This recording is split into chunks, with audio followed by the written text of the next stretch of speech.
वालेकुम। आज मैं आप सबको अपनी इस वीडियो में औरतों की नमाज पढ़ने का मुकम्मल तरीका बताऊंगी। औरत अपनी नमाज को किस तरह सही करें, हम लोग अपनी गलतियों को किस तरह सही करें, वो आज मैं आप सबको अपनी इस वीडियो में मुकम्मल बताऊंगी कि हम नमाज पढ़ते हुए कौन सी गलतियां करते हैं जिसकी वजह से हमारी नमाज कबूल नहीं होगी।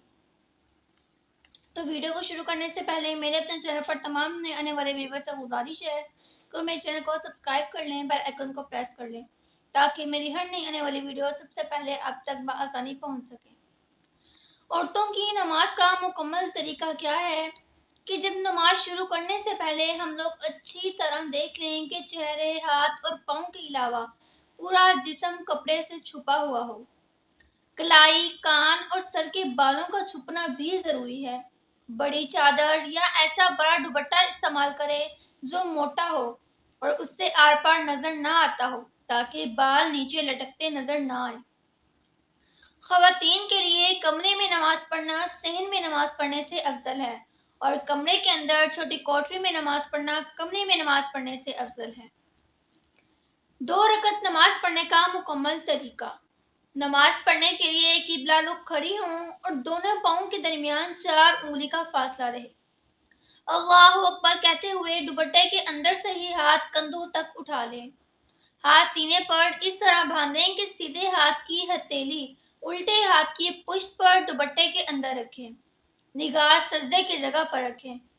नमाज की तमाम हालतों में हाथों की उंगलियां मिला कर रखें।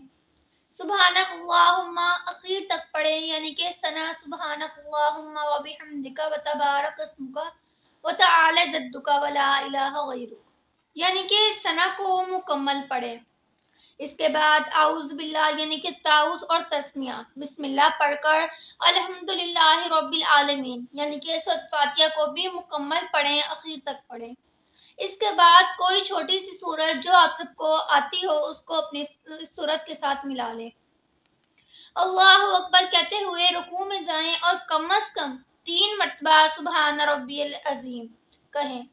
रुकू में इतना झुकें कि हाथ घुटनों तक पहुंच जाएं और घुटनों पर उंगलियां मिला कर रखें। रुकू में घुटनों को आगे की तरफ जरा सा झुका दें। बाजुओं पहलुओं से मिले हुए हों और दोनों पाँव के टुकने मिला दें और निगाह अपने पाँव पर रखें। समी अल्लाहु लिमन हमीदा कहते हुए इत्मीनान के साथ खड़ी हों, फिर रब्बना लकल हम्द कहें और निगाह सजदे की जगह पर रखें। अल्लाहु अकबर कहते हुए सजदे में इस तरह जाएं कि पहले घुटने, फिर हाथ, फिर नाक और फिर पेशानी रखें और कम से कम 3 मरतबा सुबहान रब्बियल आला कहें। सजदे में पेट रानों से और हाथ पहलुओं से मिले हुए हों। कूनियों समेत पूरा हाथ जमीन पर बिछा दें। दोनों पाँव दाएं तरफ निकाल कर बिछा दें और खूब सिमट कर सजदा करें और निगाह नाक पर रखें। अल्लाहु अकबर कहते हुए सुकून और इत्मीनान से बैठें और अल्लाहुम्मा अग़फ़िरली आखिर तक पढ़ें और निगाह अपनी गोद में रखें। बैठने का तरीका यह है कि दोनों पाँव दाएं तरफ निकाल दें और बाएं सरीन पर बैठें और दोनों हाथ रानों पर इस तरह रखें कि उंगलियों के सिरे घुटनों के करीब हों। अल्लाहु अकबर कहते हुए दूसरा सजदा भी इसी तरह सुकून और इत्मीनान के साथ करें। दूसरी रकत के लिए अल्लाहु अकबर कहते हुए खड़ी हों। सजदे से उठते वक्त पहले पेशानी, फिर नाक, फिर हाथ, फिर घुटने उठाएं। बिस्मिल्लाह और सूरत फातिहा और सूरत पढ़ने के बाद दूसरी रकत भी पहले की तरह पूरी कर दें, मुकम्मल करें। जब दूसरा सजदा कर लें तो इस तरह बैठ जाएं कि जिस तरह दोनों सजदों के दरमियान बैठे हैं और तशहद पढ़ें। जब अशहदु अल्ला इलाहा पर पहुंचें तो सीधे हाथ के अंगूठे और बीच की उंगली से हल्का बनाकर छोटी उंगली और इसके बराबर वाली उंगली को बंद कर लें। अशहदु अल्ला इलाहा पर यानी कि ला इलाहा पर शहादत की उंगली किबले की तरफ इस तरह उठाएं कि किबले की तरफ झुकी हुई हो और बिल्कुल सीधी आसमान की तरफ ना उठाएं। अशहदु अल्ला इलाहा पर उंगली उठानी है और इल्लल्लाह पर उसे झुका देना है। सलाम फेरने तक तमाम उंगलियां इसी हालत पर रखें। तशहद पढ़ने के बाद दुरूद शरीफ और दुआ पढ़कर सलाम फेरें। दाएं तरफ सलाम फेरते हुए सीधे कंधे पर और बाएं तरफ सलाम फेरते हुए उल्टे कंधे पर निगाह रखें। अब 3 रकत फर्ज यानी कि मगरिब के जो 3 रकत फर्ज होते हैं उस नमाज को पढ़ने का तरीका। 3 रकत मगरिब की नियत कर 2 रकत इसी तरतीब के मुताबिक अदा करें जिस तरह आपने 2 रकत कोई सुन्नत नमाज अदा करते हैं या 2 रकत नफल पढ़ते हैं। और जब तीसरी रकत यानी कि दूसरी रकत के दूसरे सजदे के बाद बैठें तो सिर्फ तशहद अखीर तक पढ़ें और अल्लाह अकबर कहते हुए खड़ी हो जाएं।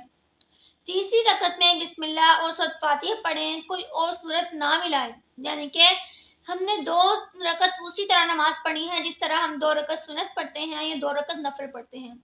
तीसरी रकत जो होगी उसमें हमने जब खड़े होना है तीसरी रकत पढ़ने के लिए तो उसमें हमने सूरत फातिहा के बाद कोई सूरत नहीं मिलानी। कोई भी हम सूरत इखलास से कोई भी सूरत हम पढ़ते हैं तो उसको हमने नहीं पढ़ना और बाकी रकत पूरी करनी है इसी तरह। बाकी तरीका वही है जैसे हम बाकी नमाज पढ़ते हैं। 4 रकत फर्ज यानी कि जोहर के 4 रकत फर्ज होते हैं, असर के होते हैं या ईशा की नमाज के, उसके पढ़ने का क्या तरीका है। नमाज की नियत कर नमाज शुरू करें और पहले 2 रकत उसी तरतीब से पढ़ें जैसे कि 2 रकत नमाज हमने पढ़नी है, जैसे मैंने आपको पहले बताया है। तीसरी और चौथी रकत में सिर्फ बिस्मिल्लाह और सूरत फातिहा पढ़ें, उसके साथ कोई छोटी सूरत ना मिलाएं।